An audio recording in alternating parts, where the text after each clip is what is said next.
Luke fell in love with the college girl we sponsored together. To marry her, he severed ties with his parents and broke off our engagement. Later, when the girl disappeared, Luke came back begging to marry me. 10 years later, my family's company was swallowed by the Smiths. After my parents died ill, Luke locked me in a mental institution. "This is your punishment for tearing Jessica and me apart," he said. When I reopened my eyes, I'd returned to the day Luke demanded to break our engagement. Facing his parents' objections, I smiled, since they're truly in love. Let them be. As for our engagement, I raised my glass before the crowd. Consider it dissolved today. The moment Luke visited, chains clanked at my bruised ankles. Medicated into stupor, I barely recognized my own reflection. Seeing him, I lunged forward desperately. Why? The iron shackle tripped me, sending me sprawling at his polished Oxfords. The doctor trailing him explained, "Miss Taylor's condition requires restraints. She keeps escaping." His eyes darted nervously to Luke's impassive face. "Everyone tread carefully around Northern City's most powerful man now." Luke stared down at my crumpled form. After an eternity, his voice came, "Living death suits you, Wendy." Why? My raw whisper hung between us. At his glance, the room emptied. Only when we were alone did he crouch before me, cruelty twisting his lips. "This is what you deserve for stealing Jessica from me." Jessica. The name conjured shadowy memories. So he'd never forgotten Jessica. "You drove her away. Forced this marriage." His shoe ground into my hand. Bones creaked. "She took your mother's money and left." I gasped through pain. "You begged me to marry you when your family needed help." His fingers closed around my throat. "Help? Your father's loan came with engagement papers. What choice did I have?" So Dad saving the Smiths from bankruptcy was coercion? Then destroying my family. My parents. An eye for an eye. His grip tightened. "Today's Jessica's death anniversary. You'll apologize to her properly." As darkness crept in, I wished desperately, "Let me go back. Let me fix this." Seeing Luke burst in with Jessica, I knew my prayer was answered. Just like last life, crashing his father's birthday gala, dragging his lover before everyone. "Wendy. I love Jessica. The engagement's off." Before I could process rebirth, Mrs. Smith pulled me back protectively. "Have you lost your mind?" she hissed at her son. "This is your father's celebration. I'm ending this farce." Luke shouted. The crowd froze.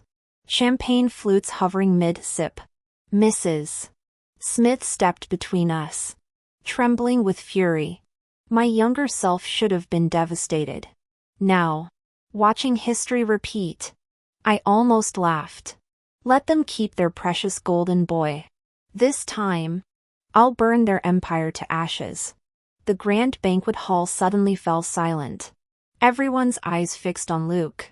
Just like in my previous life, my parents gave the Smith family their last shred of dignity by not causing a scene. Instead, they asked Luke, "Do you realize what you're saying?" Luke glanced at Jessica trembling beside him and declared solemnly, "Sir, I don't love Wendy. I want to break off our engagement." Before the words fully left his mouth, Mr. Smith rushed forward and slapped him across the face. "You ungrateful brat. Keep spouting nonsense and I'll beat you dead right here." No one dared intervene. When Mr. Smith raised his hand again, my father stopped him. "Old Smith," my father said, glancing back at me, "if the boy's unwilling, let it be. A forced marriage never ends well. Our Wendy isn't desperate to marry. The engagement was supposed to." Even in my past life, my parents had never approved of this match. They'd only tolerated it because Grandpa arranged it and thought I liked Luke. Now that the Smiths publicly demanded dissolution, they seized the opportunity. But Luke's parents objected. This engagement was decided by our fathers. Don't take Luke's nonsense seriously, Mrs. Smith pleaded, knowing my parents never valued Luke. She turned to me. Wendy, you can't throw away years of feelings so easily. Let me handle this, I'll make things right. Indeed. Last time Mrs. Smith threatened and bribed Jessica with $2 million to leave Cloud City. Yet 10 years later, Luke blamed my family for separating him from Jessica. Remembering past injustices, I lowered my eyes and withdrew my hand from Mrs. Smith's grasp. Aunt Smith, since Luke claims they're truly in love, let them be. As for our engagement, I met Luke's startled gaze squarely. Let's officially cancel it here before everyone. Though spoken softly, every word carried through the hall. When Mrs. Smith tried protesting again, my mother intervened. Your son requested this, and our daughter agrees. It's settled. My parents whisked me away, offering comfort during the ride home. Seeing their faces after so many years, tears spilled over. My father cradled me like childhood days. Don't cry, our Wendy. Just some man. I'll find you someone better. They thought I wept for Luke. Only I knew these were tears of gratitude for the second chance to see my parents alive. Back home, my father disappeared into his study. Passing by later, I overheard him mentioning my name during a phone call. Even Reborn. Nightmares from my past life haunted me. I woke startled at dawn to doorbell chimes. Opening the door revealed a familiar yet alien man, Jason. His face retained that perfect handsomeness, but the boyish charm had hardened into mature intensity. Uncle. Jason? I stammered in surprise. He stared at me for prolonged moments before smiling. Since when do you call me uncle? You always refused before. My father summoned Jason to his study.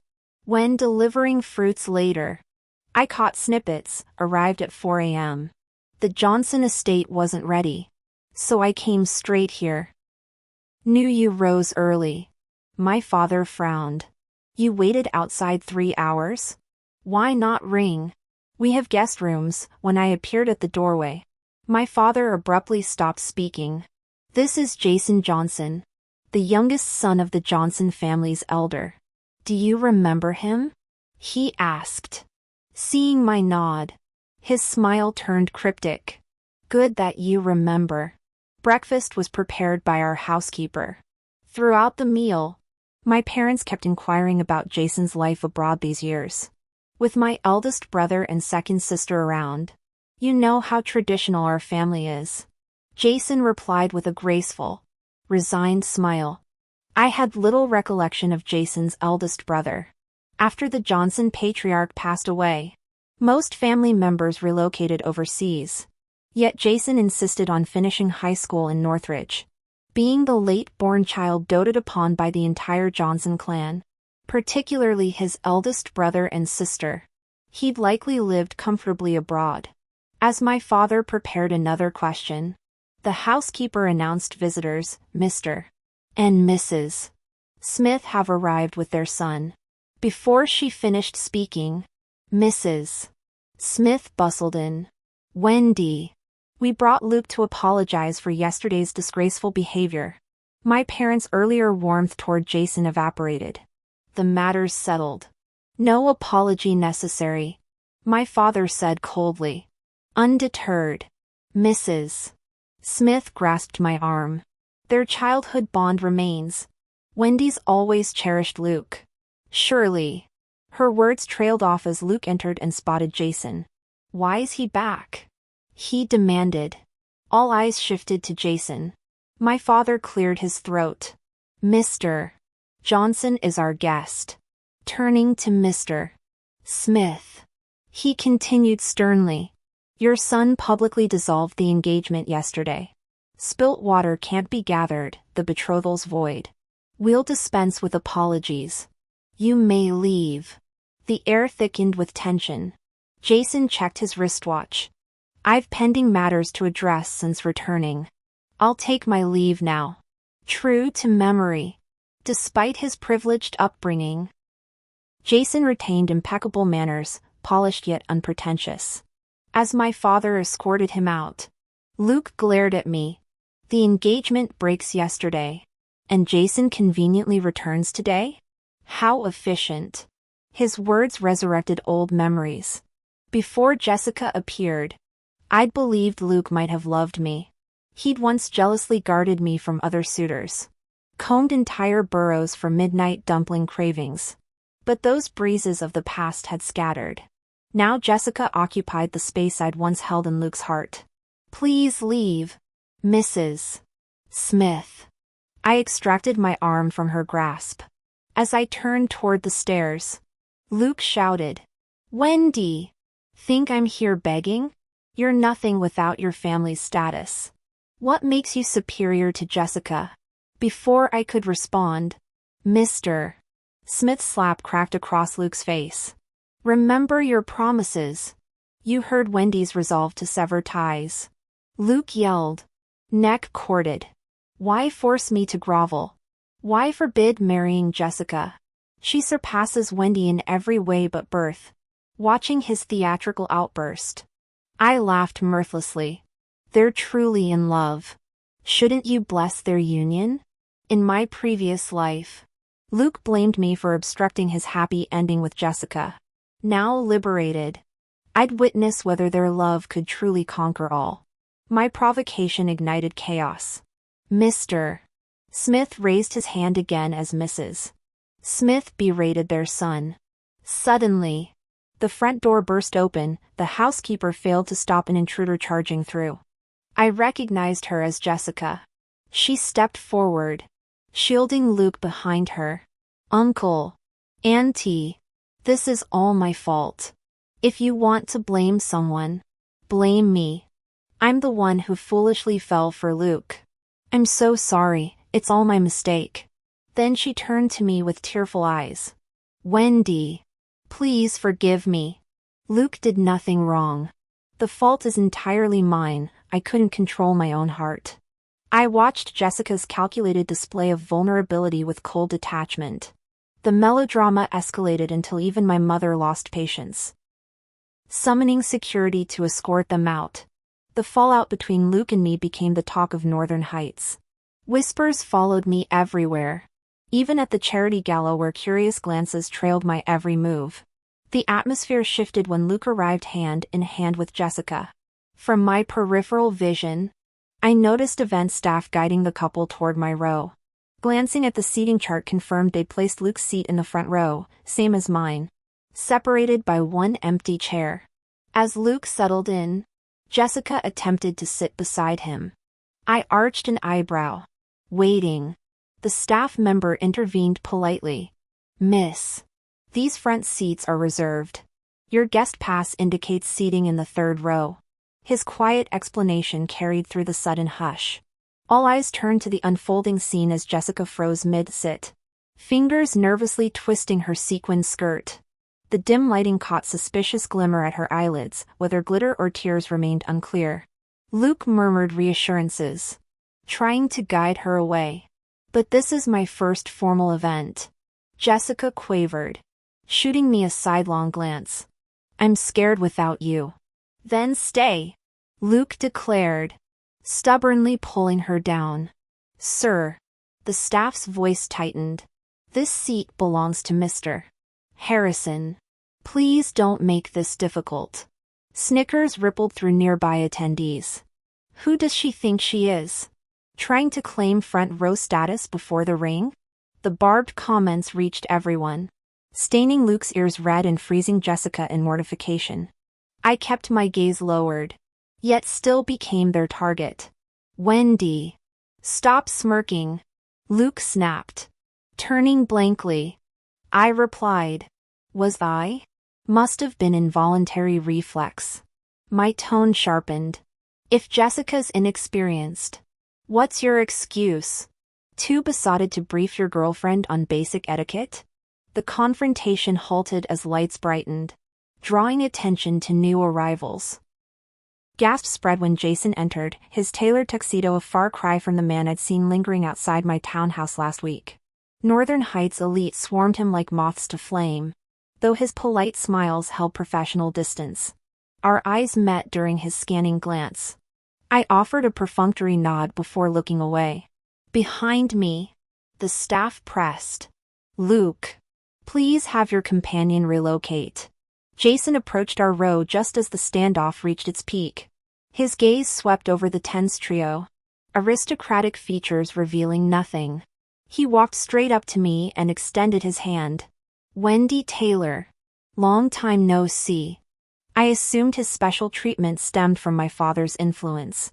Staff members began urging Jessica Green to leave. When I turned around, Luke was staring at our clasped hands with Jason, momentarily dazed. Someone joked, "Luke, if you're reluctant, why not join her in the guest seats?" To everyone's surprise, Luke actually escorted Jessica to the back. I sneered inwardly. His affection for Jessica ran deep. Though moving from VIP to guest seating seemed simple, reclaiming that privileged position would prove far more difficult. After Jason's appearance at the press conference, speculation swirled about his sudden return from abroad. I asked my father. The Johnson family's assets are overseas.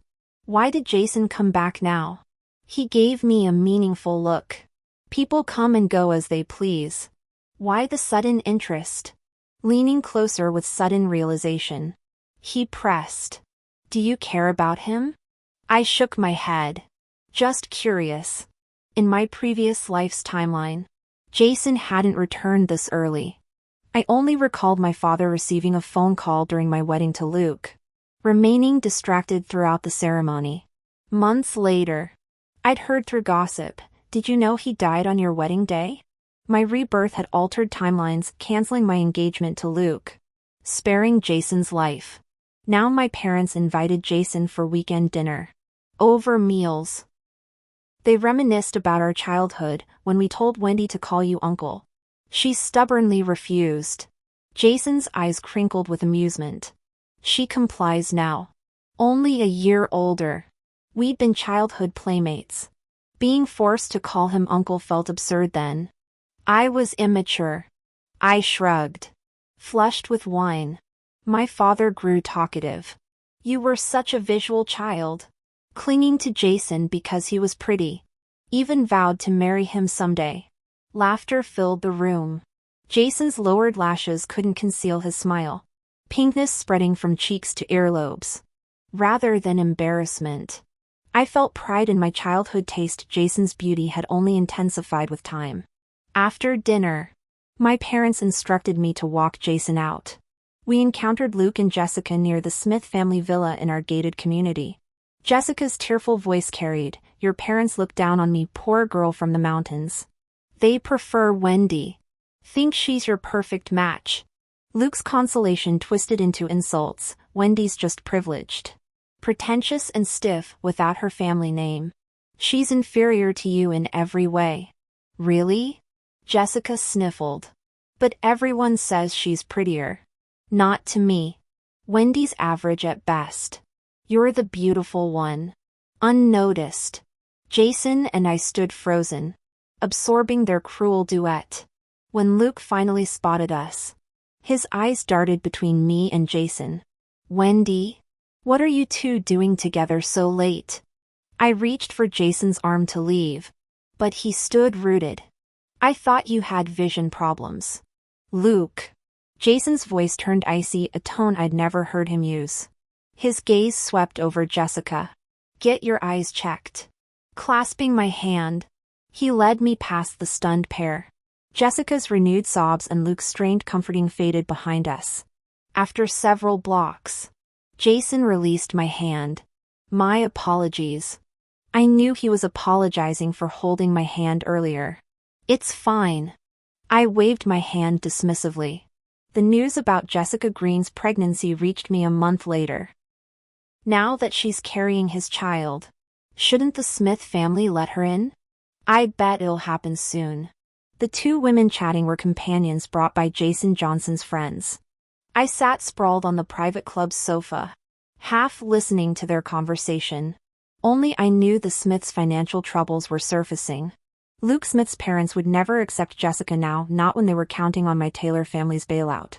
When Jason placed a dessert before me, lewd chuckles erupted from the poker table behind us. Jason! We've been waiting while you fetched snacks for MS. Taylor? Do I need to fire the waitstaff? The group consisted of newly returned heirs and Jason's old acquaintances from Northern City. I dutifully ate the dessert Jason brought while eavesdropping, hearing them mention the Smiths. I smiled faintly. My recent efforts to befriend Jason and enter this circle were paying off. The Smiths had already started approaching my company through some leaked information. I set down my spoon. Across the room, Jason immediately looked up from his conversation. You barely touched it. Not to your taste? Cutting back on sugar. I lied. He nodded, signaling for removal. His friends called him back to the poker table. Instead of joining them, Jason turned to me. Want to play? Meeting his gaze, I feigned hesitation. I don't know how. No worries. I'll teach you. He guided me to the table. My losses. Your winnings. The men hooted. Jason's covering? Let's raise the stakes then. Jason waited for this. He lifted his eyes to the speaker. How about wagering your family's deal with the Smiths? If we win, that contract goes to the Taylors. If I lose, you get that billion-dollar project we discussed. Fuck me. Our opponent gaped. The Smith deal's worth millions at best. Your project's 10 times that. I stiffened. Jason leaned close, breath warming my ear. Relax. Just play. Miraculously, we won. How did I lose this? The man flung his cards down. Jason simply smiled, calm as ever. I exhaled shakily. Don't worry. I told our opponent sweetly. The Taylors will honor whatever the Smiths promised. You won't lose money on this deal. Leaving later, we spotted Luke staggering from the adjacent hotel with a manager from our opponent's company. I recognized the man. Luke fawned over him, even opening the car door. Noticing me, Luke froze. Jessica whispered in his ear, and they hurried away. The Smiths are doomed. I murmured. Bringing a pregnant mistress to business meetings? Pathetic. Jason's cufflink gleamed as he lit my cigarette. Their funeral. His smile didn't reach his eyes. We both knew who'd leaked those financial records to the Smiths' creditors. The lighter flame trembled between us, or maybe that was my hand. Jason stilled it with his palm. His wedding band felt cold against my skin. You have no idea, nowadays. Wherever Luke goes, he takes that woman with him. After they left, I overheard the remaining guests scoff. Early the next morning while driving to the office, I received a call from Luke. Wendy. Was this deliberate? I smirked. Isn't this how the business world works? These were the exact words he'd spat at me in my past life when he'd maliciously swallowed my family's company. Now I threw them back at him. You're targeting me and the Smiths just because I called off our engagement. Aren't you? I thank God daily that I broke it off. The thought of spending a lifetime with someone like you makes me physically ill. Luke's voice cracked with barely contained fury. Oh. I sneered. Given the Smiths' current situation, do I even need to lift a finger? Luke, do you truly believe this deal alone can resurrect your family's fortune? How naive. I suggest you go home and have a serious talk about your family's actual financial standing. What a joke. If a single business deal could save the Smiths. His parents in my past life wouldn't have forced him to marry me after Jessica disappeared. I realized now that when Luke had come crawling back begging forgiveness back then, he must have already known how dire things were. His parents only confessed their financial ruin after our wedding ceremony. In the end, my father drained our resources to barely pull the Smiths back from bankruptcy, only for Luke to immediately turn around and devour our company once he regained power. The line went silent before Luke finally asked. Then why steal this deal from us? Why? Because I wanted him to experience the same despair my family endured. To watch hope crumble day by day. To feel the same helpless rage when his underhanded tactics stole the deal my father nearly drank himself to death securing, the deal that would have saved us. I hung up without answering.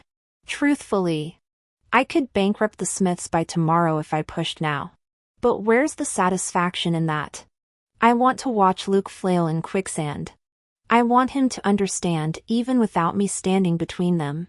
He and Jessica were never meant for any fairy tale ending. We next crossed paths at a charity gala. Months had carved sharp angles into his face, lending him an unfamiliar intensity. Surprisingly, Jessica wasn't clinging to his arm this time. When our eyes met, Luke froze. Emotions I wouldn't decipher swirled in his gaze as he approached. Long time no see. His tone carried a softness that threw me off balance. I turned away. But he continued unprompted, "You never used to attend these events. I'd ask you to come, but you'd always refuse." My brow furrowed. Those memories felt sepia-toned and distant. "You're here with Jason, aren't you?" Luke abruptly shifted topics. I hummed dismissively, glancing toward Jason just as he looked over. The warmth in his eyes chilled when he noticed Luke beside me. After murmuring something to his conversation partner, who then openly stared at us, Jason strode over with storm clouds gathering in his expression. Setting down my champagne flute, I met him halfway despite Luke's persistent commentary. For some reason, I sensed Jason's displeasure radiating like heat waves. This became undeniable when we settled into the VIP section, where he proceeded to chat with our neighbors while pointedly avoiding eye contact. After clearing my throat conspicuously, Jason sighed and summoned a staffer. "Hot water for MS. Taylor," he instructed. "If your throat's bothering you, you shouldn't be drinking." Accepting the steaming glass, I ventured, "Jason, are you upset?" He stared straight ahead, jaw working silently. He only said, "I don't have the right to be upset right now." Though it was a baffling statement, I suddenly understood. That person behind us has been staring at you for hours. Aren't you going to say something? His tone carried unmistakable jealousy. Without turning, I knew he meant Luke, who'd been watching me all evening from the ordinary guest section, maintaining careful distance. Throughout the gala, Luke alternated between staring at me and attempting conversations with a foreigner I recognized all too well, the renowned investment banker. Last lifetime, after the Smith family's financial collapse, my father had exhausted every resource to connect with this overseas investor who eventually bailed them out. Yet here was Luke, this lifetime, already making moves. A suspicion flickered in my mind. Noticing my gaze, Jason glanced over his shoulder. "Mr. Hopkins is my friend. Want an introduction?" I met his eyes. "You must have realized I deliberately got close to you. Used you to meet your circle." Jason's lips curved, his gaze tender as morning mist. "Now you want to meet the investor? Should I arrange that too?" His unwavering compliance made me frown. After prolonged scrutiny, I finally asked, "Jason, are you in love with me?" The memory of Luke's recent strangeness resurfaced later when chatting with friends. What became of Luke and Jessica? Are the Smiths still barring her? My friend hesitated, surprised I'd mentioned Luke. After losing the baby, Luke exiled Jessica from North City. I hadn't heard. Given your history, people avoid discussing him around you. The Smith enterprises faltered. Luke worked himself ragged while Jessica kept accusing him of affairs. During one fight, she trailed off meaningfully. "Did you know Luke has hemophobia?" My breath caught. 2 lifetimes knowing him. Yet this was news. When Jessica hemorrhaged, Luke fainted at the sight. Woke up, changed. My suspicion solidified. Luke might be reborn like me. Later, learning Mr. Hopkins would host a North City reception, I begged father for an invitation. Jason's close with that foreigner. Father said pointedly. Let him escort you. I don't want to trouble him. Father chuckled. He lives to be troubled by you. Heat flooded my cheeks. Remembering Jason's recent confession. When I'd asked why he tolerated my schemes. He'd murmured, "You're just now realizing?" After endless silence. Are you feverish? Father pressed a palm to my forehead. The weather's turning, don't catch cold. As he rose, I blurted, did you summon Jason back? I merely mentioned your broken engagement. His eyes twinkled. He booked the next flight. That evening, Jason called. Your father says you want to attend Hopkins' event. His voice crackled through the receiver. Low and velvety. Shall I pick you up tomorrow? I'll go alone. The silence stretched until his murmur came. Wendy. My name rolled off his tongue like honeyed thunder. About your promise to consider us, have you reached a decision? I jumped like a cat whose tail had been stepped on. Hastily hanging up the phone. Those words were just meant to brush him off. But Jason actually took them seriously. While waiting outside for Jason, I ran into Luke. I turned my head pretending not to see him. But Luke approached me without hesitation. Wendy. You came back too, right? Even though I'd already guessed.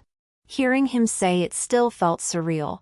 The smile on Luke's face dimmed. You hate me, don't you? When I didn't respond, he kept talking. I'm sorry. It wasn't until after your death last lifetime that I found out Jessica took my mother's money to leave. She only approached me for money from the beginning. Wendy. Luke gazed at me with affected tenderness. Can't you forgive me once more? Let's start over this lifetime. Be my wife again. Give me a chance to make it right. I stared at his hypocritical expression and said flatly, no. Why should I forgive you? Luke's feigned sorrow deepened. Didn't you forgive me once after Jessica appeared last time? Wendy. Why not now? You love me. You've always loved me. So what? Does that mean my feelings deserve to be trampled? Wendy. Jason's voice came from behind me. Only when he draped his coat over my shoulders did I realize I'd been shivering. Why wait outside in this cold? Jason asked, deliberately ignoring Luke. I smiled up at him. Weren't you busy today? Why come? As we passed Luke, Jason gave him a dismissive glance. Didn't want you getting harassed by random people. He led me inside. Throughout the cocktail party, Luke clung to the overseas investor. Watching his ingratiating smiles from across the room, I guessed he'd secured the deal. When Luke noticed my gaze, I casually sipped my champagne. Unbeknownst to me, my lips had curved upward. What's making Wendy smile? Jason suddenly asked. He'd been by my side all evening, missing nothing, rubbing his fingertips. He looked down. I thought you came to ruin Luke's plans. His eyes darkened. You still care about him, don't you? As predicted, Luke's parents eventually came begging to my father. The investors aren't fools, they won't throw millions at empty promises. We need financing. But where can we get that kind of money now? You're our only hope. In law. My father's expression hardened. We've dissolved the engagement. Old friend. Don't call us that anymore. I'll consider your request. After they left, he turned to me. If you still want Luke, I'll help them. But Wendy, think carefully. Having lived 2 lifetimes, everyone assumes I'm desperately in love with Luke. The truth is simpler. Sipping my water, I advised, let's acquire Smith family's assets. All Luke's hard-earned investments will become stepping stones for us. They'll agree. There aren't many in North City capable of taking over now. If they refuse, the Smith family would have to declare bankruptcy and shoulder massive debts. Dad looked startled. Since when did you understand business matters so well? I smiled without explanation. Are Wendy's truly grown up? Dad wiped his tears. I'm relieved you've moved past Luke. That overseas investor connected to Jason thought you'd save the Smiths because of Luke. His words reminded me I hadn't seen Jason in ages. At the last banquet, he'd left abruptly before I could explain, only sending his driver to take me home. Wendy, Dad continued. If you don't care for Luke anymore, what about Jason? I'll tell you now, he's liked you for years. He stayed in North City for high school because of you. After graduation, when you got with that Smith boy, he left for abroad. I froze. In high school, rumors said Jason liked me, but I never believed them. Not just because of my engagement to Luke, but because someone so perfect couldn't possibly have romantic feelings. I'd practically deified him, imagining him above mortal desires. Did you two fight? Dad pressed. I remained silent. That evening, my parents stayed out late. When the doorbell rang, I expected them, instead finding Jason breathless on the doorstep. Work documents still in hand. Why are you here? Your parents said you were sick. We spoke simultaneously. After clarifying the misunderstanding, we shared a quiet laugh.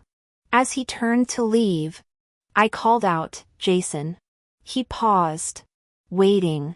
When you asked if I still liked Luke, I took a breath. My answer is no. Not at all. Dad was right about the temperature dropping. That's why when Jason suddenly pulled me into an embrace, his warmth felt overwhelming. Why explain to me? His muffled voice came from where his face pressed against my neck. Didn't want you misunderstanding. During the Smiths' contract signing, Mr. and Mrs. Smith hesitated. Luke studied me intensely before finally signing. Handing me the documents, he asked, will this settle old debts? Only we understood he meant his family's corporate takeover in what felt like a past life. He thought my acquisition now balanced the scales. I filed the contract without answering. As I left, Luke blocked my path. Wendy, I was wrong. Give me another chance? Wait until I rebuild everything, we can rekindle our engagement. Jason entered before he finished. Mr. Taylor. He greeted my father cheerfully. I'm here to take Wendy for dress fittings. Dad eagerly shooed us out. At the door, I overheard him telling Mr. Smith, our Wendy's engaged to Jason now. You're welcome to attend the ceremony. Hearing this, Luke suddenly rushed out like a madman, blocking me and Jason. Wendy, you can't get engaged to him. What makes him worthy of you? I said, because he's my equal. Luke, after today, you won't even have the right to appear before me again. When the news about Luke started trending, our engagement party was still ongoing. Hashtag Jessica's body found. Hashtag police obtain Luke's murder evidence. Hashtag Luke arrested. I'd been searching for Jessica in secret since learning of Luke's rebirth, knowing he'd never let her go. Why here? Jason found me outside the mansion. His gaze dropped to my stilettos. Tired? I shook my head. It's stuffy inside. Yet he gripped my waist, lifting me onto the corridor railing. Wait here. He returned holding a velvet box. Before I could guess its contents, Jason opened it to reveal exquisite leather flats. Kneeling, he replaced my heels with the butter-soft shoes. When did you buy these? His eyes remained fixed on my feet, smile deepening. All these years, I finally got to put shoes on you myself. Later, while organizing Jason's overseas estate, I discovered his entire mansion contained nothing but bedrooms, a study, and endless rooms storing gifts for me, rare jewels, couture gowns, stilettos, rows of expired lipsticks. Why never send these? I asked, fingering a sapphire necklace. Jason clasped it around my neck, voice rough. Thought you loved someone else then. Didn't want to intrude. Seeing his poorly concealed sorrow, I embraced him. Then, Mr. Johnson, you'd better intrude often from now on. He pulled me close, laughter vibrating through his chest as he murmured against my ear. Understood, Mrs. Johnson.